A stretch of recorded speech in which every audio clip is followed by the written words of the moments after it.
हमारे चैनल पर आपका स्वागत है। कुछ अनकही सच्ची बातें। Please like share subscribe my channel.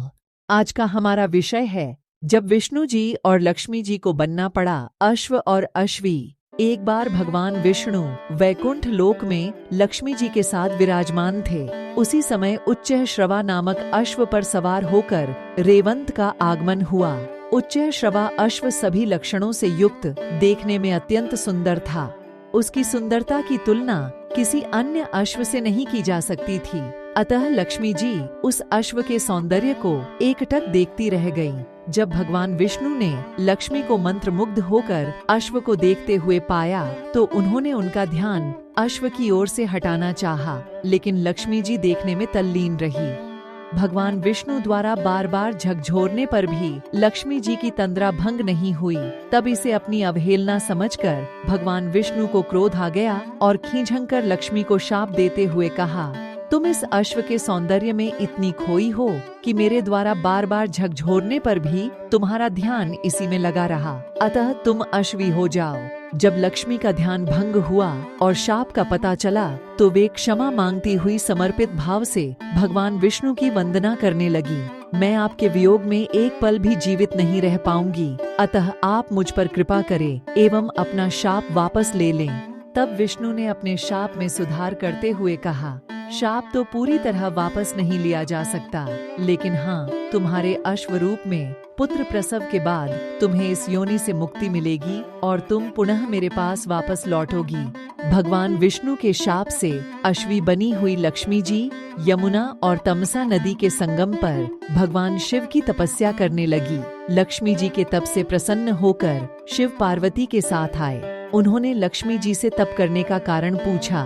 तब लक्ष्मी जी ने अश्वी हो जाने से संबंधित सारा वृतांत उन्हें सुना दिया और अपने उद्धार की उनसे प्रार्थना की। तब भगवान शिव ने कहा, देवी तुम चिंता न करो, इसके लिए मैं विष्णु को समझाऊंगा कि वे अश्वरूप धारण कर तुम्हारे साथ रमण करे और तुमसे अपने जैसा ही पुत्र उत्पन्न करे, ताकि तुम उनके पास शीघ्र वापस जा सको।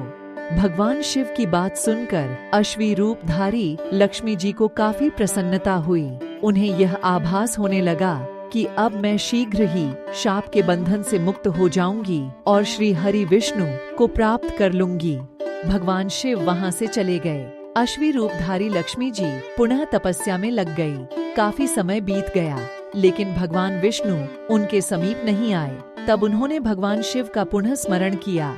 भगवान शिव प्रकट हुए। उन्होंने लक्ष्मी जी संतुष्ट करते हुए कहा, देवी धैर्य धारण करो, धैर्य का फल मीठा होता है। विष्णु अश्वरूप में तुम्हारे समीप अवश्य आएंगे। इतना कहकर भगवान शिव अंतर्धान हो गए। कैलाश पहुंचकर भगवान शिव विचार करने लगे कि विष्णु को कैसे अश्व बनाकर लक्ष्मी जी के पास भेजा जाए। अंत में उन्होंने अपने एक गण चित्ररूप को दूत बनाकर विष्णु के पास भेजा। चित्ररूप भगवान विष्णु के लोक में पहुँचे। भगवान शिव का दूत आया है, यह जानकर भगवान विष्णु ने दूत से सारा समाचार कहने को कहा। दूत ने भगवान शिव की सारी बातें उन्हें कह सुनाई।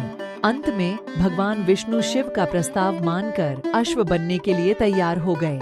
उन्होंने अश्व का रूप धारण किया और पहुंच गए यमुना और तपसा के संगम पर, जहां लक्ष्मी जी अश्वी का रूप धारण कर तपस्या कर रही थी।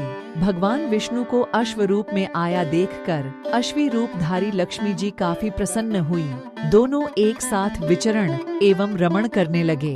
कुछ ही समय पश्चात अश्वी रूपधारी लक्ष्मी जी गर्भवती हो गई। यथा समय अश्वी के गर्भ से एक सुंदर बालक का जन्म हुआ।